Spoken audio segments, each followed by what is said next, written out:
Flow state, also known as being in the zone, is the mental state in which a person performing some activity is fully immersed in a feeling of energized focus, full involvement, and enjoyment in the process of the activity. The flow experience can be related to the comfort zone along with peak performance. A state of flow is focused on the present moment. Let's identify elements of flow and brain waves associated with the flow state, and even discover exercises to help you get into the flow state more often. Welcome to my YouTube channel. My name is Kathy Owen. I have been a certified fitness trainer and certified life coach since 2002. On this channel, we talk about having a growth mindset, healthy habits, fitness, entrepreneurship, and even some reality transurfing. Today, we are talking about flow state and how to experience it more often. So, flow state comes from intrinsic motivation or internal motivation. It is very common in professional athletes. A lot of my content goes hand in hand with sports psychology and entrepreneurship.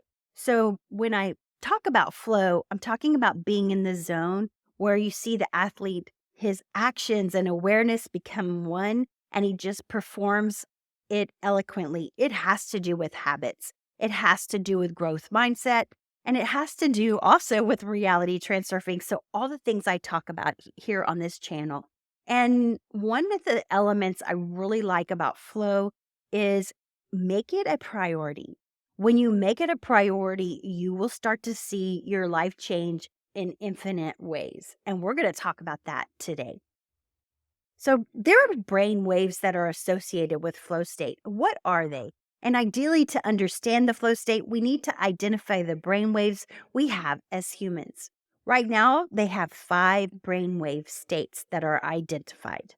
Number 1 is your gamma brain waves, and this is the brain waves that is associated with the state of heightened perception, learning, and problem-solving tasks.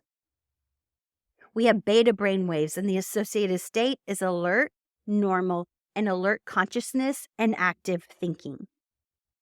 The next brainwave state we have is your alpha brainwaves, and this is a calm yet alert brain state.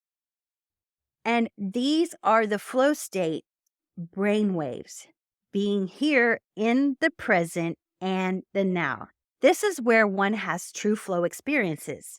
Brain activity has proven that this is flow state.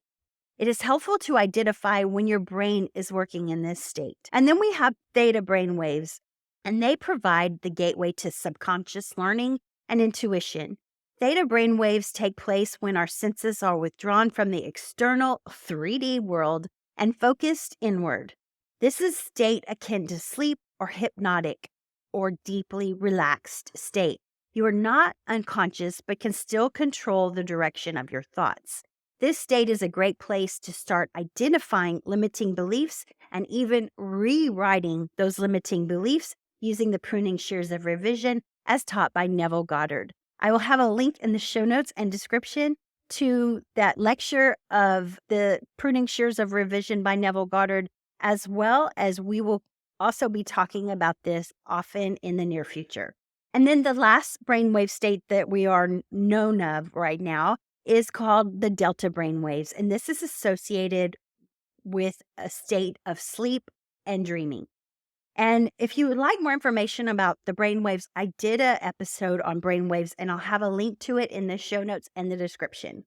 I also have a mind map that goes with this episode, and I like teaching from a mind map because you can build off of this mind map, and I invite you to go download it and then take notes of what you notice as flow, because when you start to notice flow, you'll be able to get into it easier and easily make it a priority in your life. You can download that mind map at kathyowen.com/mind map. There'll be a link to that in the show notes and the description as well. So there are several elements of flow, and we want to recognize these in our everyday life. There are many different ways to enter these elements of flow. We must consider having a growth mindset as opposed to a fixed mindset in order to have the experience of flow. Let's discuss this. Number one, we have clear goals at an abstract and granular level. So we all have goals we want to reach, but when you have them at an abstract level, so you have a big goal you want to achieve, and then you break that down into little bitty to where you're getting down to the nitty gritty granular level of even hourly and minute and by the minute what you're going to do to achieve that goal. And a mind map is also a great way to build off of a goal at a big giant level and then build it down to the granular level. And I did a video and a podcast episode on finding goals or setting goals. I talk about this often as a certified fitness trainer. But by finding direction in relation to the meaningful goal, the mind is rearranged and recalibrated with purpose. What do I mean by this? You set a definite chief aim or great big goal, and you break it down to the granular level. When you do this, you start to see synchronicities everywhere, and you also notice that everything is contributing to that great big goal. Once we identify our purpose, we can always come back to this element, especially when we encounter reactivity of a situation. So, for example, you get in an argument with a coworker. You could break that down and check that reactivity and go, oh, I see how this is related to my definite chief aim. And so, what happens to us when we set that big goal is we start to get complacent and we lead to stagnation. And that can lead to a drifting mind. What do I mean by that? The drifting mind is eloquently described in the book Outwitting the Devil, which Outwitting the Devil, I'm going to do more episodes on that, but that is one of my top 3 books. You've got A New Earth by Eckhart Tolle, you've got Reality Transurfing, and then comes Outwitting the Devil. And Outwitting the Devil is a book by Napoleon Hill. And he talks about drifting, how our minds tend to drift, and he uses that against us, or the devil, or the demons that we have to battle. They use us against us so that we drift from our goal. It's just human nature. And it takes discipline and life experience to prove to yourself that you can stop drifting and focus on reaching those long-term goals. Set goals with qualitative and quantitative key performance indicators, and we'll discuss these in just a minute. So you want to purify the mind and the intent, and we talked about this last week when we talked about New Year's resolutions. I'll have a link to that in the show notes and description as well. To purify the mind, one must become aware of limiting beliefs and reprogram those limiting beliefs into empowering beliefs. To purify one's intent, one must become congruent with the heart and the mind, or heart and mind coordination. And we also want to purify our intent by aligning our personal intent with our outer intent. Outer intent comes from the book Reality Transurfing, and it's our higher being, God, the universe, whatever you want to call that, but that's intention that we want to strive to get the heart and the mind aligned. And the perfection of one's motive inspires human action. An act is more or less pure depending on the degree of selfless love of God, the universe, infinite intelligence with which it is performed. So another element of flow is you have immediate feedback and reporting. While in flow state, one gets immediate feedback and reporting of key performance indicators, or KPIs. The feedback loop is a powerful one too. We have both qualitative and quantitative indicators. So quantitative indicators are the most straightforward KPIs. In short, they are measured solely by a number. But qualitative indicators are not measured by numbers. And typically, qualitative indicators or qualitative KPIs is a characteristic of a process like flow or a business decision. Another element of flow is there's harmony between challenge and skill. And we've all encountered a time when something is challenging for us. But while in flow, one has a connection between the challenge and the skill. We know when we are in the flow state because our emotional state is balanced. Oftentimes, we can work with a challenge, and many times until we reach a skill level that equals the harmony between challenge and skill. The good news is it is possible. I'm here to tell you. And it is helpful to challenge oneself to further cultivate or perfect those skills. A mind engaged in the voluntary challenge of accomplishing something worthwhile. This is the ideal state and creates a flow personality. This is where your heart and mind get coordinated, and you're also motivated intrinsically or inside. Something is motivating you from your heart, basically. Action and awareness become one is another element of flow. Attention is absorbed by the activity. We become so involved in what we are doing that the activity becomes intuitive and one with the goal. We become capable of handling large, complex amounts of data.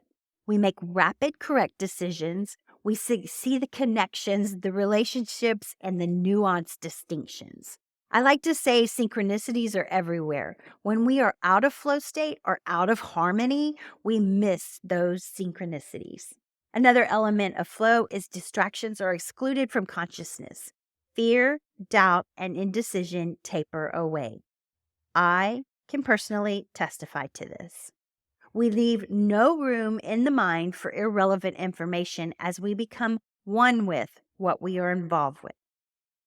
I see this happen so often. It's even happened within myself, the shiny object syndrome. And it's so easy to happen in today's world, especially with social media.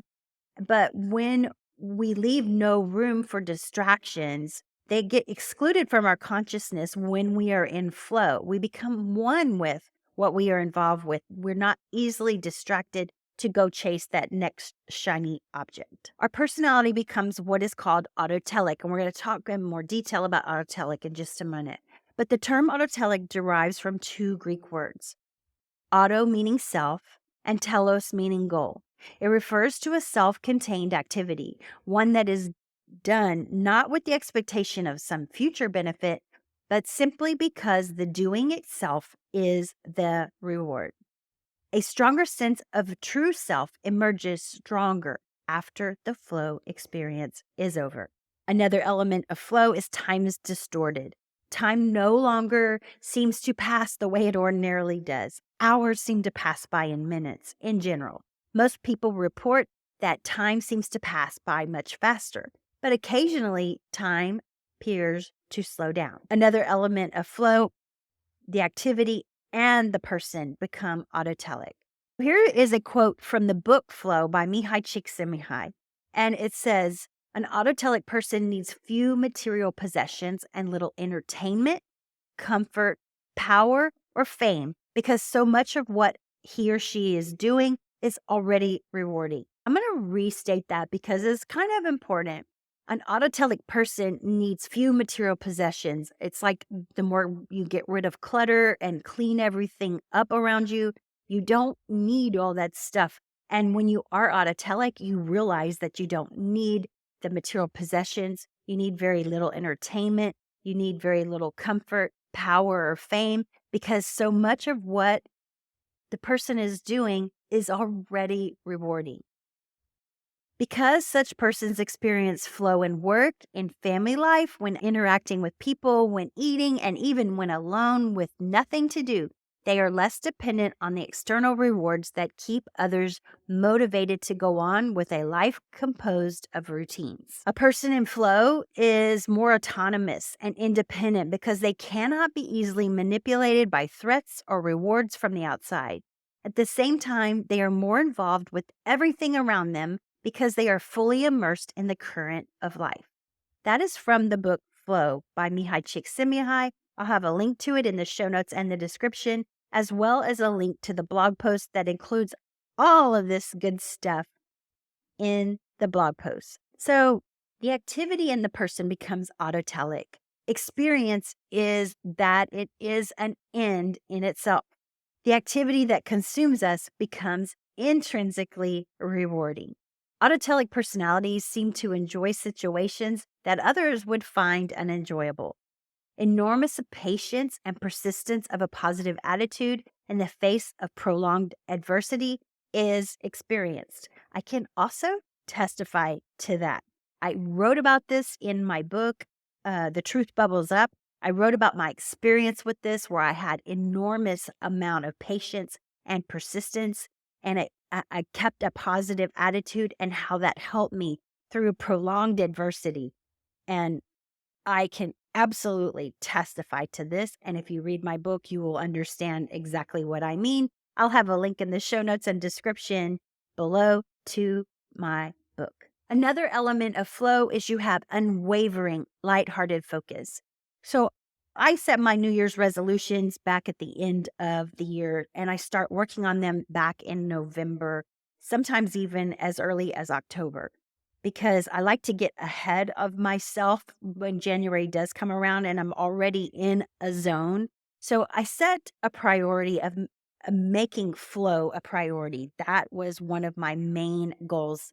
And when I started doing that, I started noticing that I had an unwavering, lighthearted focus. For example, if I'm running late to an appointment or something like that, I always remind myself I'm running on God's time, because sometimes we can't help it if we're running late for an appointment. Of course, we have to keep the integrity of keeping that appointment or letting the person know or the job know that we're going to be late. But I keep it lighthearted. And by doing that, I keep my focus as well. This is also a quote from the book Flow by Mihai Csikszentmihalyi. And when he talks about unwavering, lighthearted focus. Enjoyment is characterized by this forward movement, by a sense of novelty and accomplishment. Playing a close game of tennis that stretches one's ability is enjoyable, as is reading a book that reveals things in a new light, as is having a conversation that leads us to express ideas we didn't know we had. Closing a contested business deal or any piece of work well done is enjoyable. None of these experiences may be particularly pleasurable at the time they are taking place, but afterward, we think back on them and say, that was really fun, and wish they would happen again.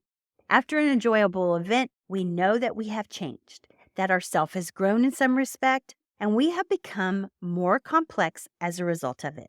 So I'm the corporate wellness director at OcuSoft, or now known as Southwest Research and Technology Center Campus, and OcuSoft is part of that campus.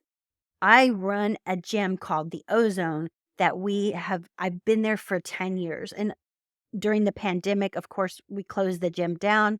And if you've read any of my content or listened to me talk about it before, I did whatever I needed to be done to just stay at the job, because I love the company that I work for. I love what it stands for.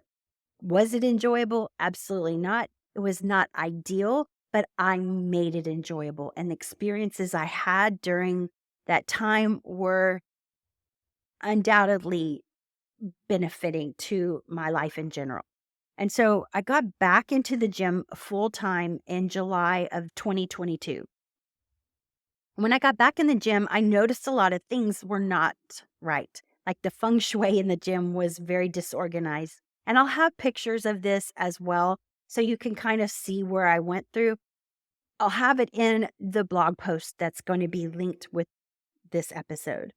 But what I did was I came up with a vision, and I wanted to remodel the gym. I wanted to be more functional fitness, because as a personal trainer, I knew that that's what this corporation needed. As a corporate wellness director, we all need functional fitness. There's no ifs, ands, or buts about it. Functional fitness just means you are improving your fitness to improve your everyday life.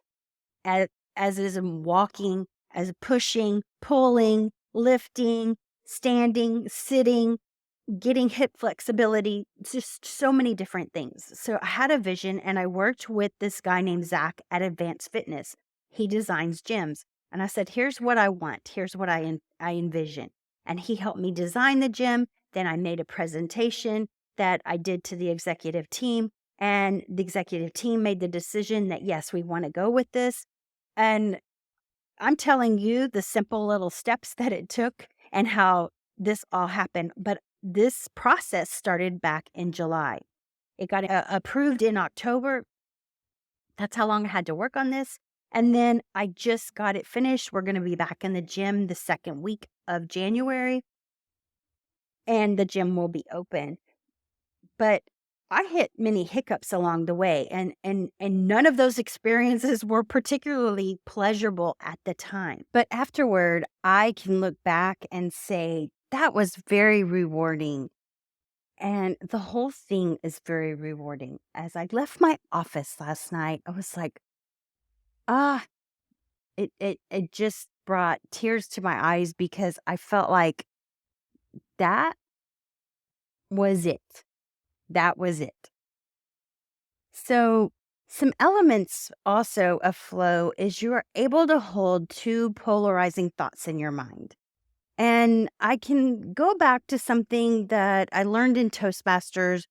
One of my really good friends gave an awesome speech where a time when she realized the journey and the destination were one. And those are two polarizing thoughts. You've got your journey and then you have your destination. But a spoiler alert, the journey and the destination are one. At least that's the way I believe. And this belief serves me. When we don't identify with the destination, but see the journey and the destination as one, we can hold two polarizing thoughts at the same time. But often the question is asked, what's more important, the journey or the destination? But they both have their benefits. And I really believe the journey and the destination are one. And this is a great state of mind and a huge part of the flow state.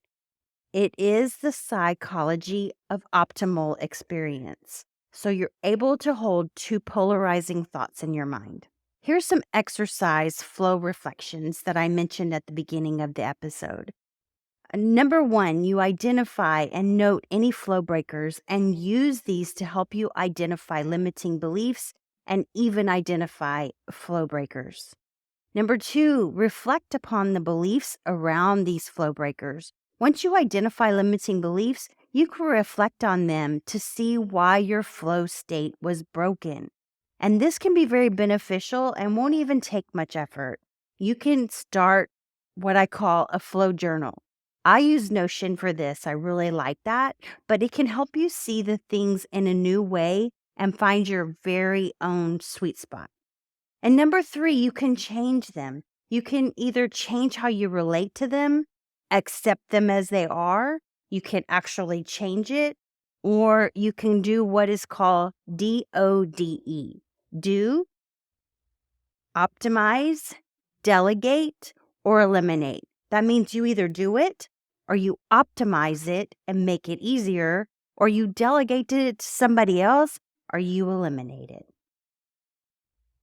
In conclusion, this is the very thing I coach. I use positive psychology tools and refer to these methods often in my flow coaching program. If you want to see your confidence levels improve, I highly recommend everything mentioned in today's episode. You now have action steps that you can start today. It will make a big impact in a great way in all areas of your life. You'll find yourself living to your potential. And nothing is better than having a life worth living. And the very step is trying to do new things and finding your full potential. Thank you for spending part of your day with me. I trust that you found this very beneficial. And if you know someone who can benefit from this, please share it with them. And until next time, I'll see you next time. Peace out and namaste.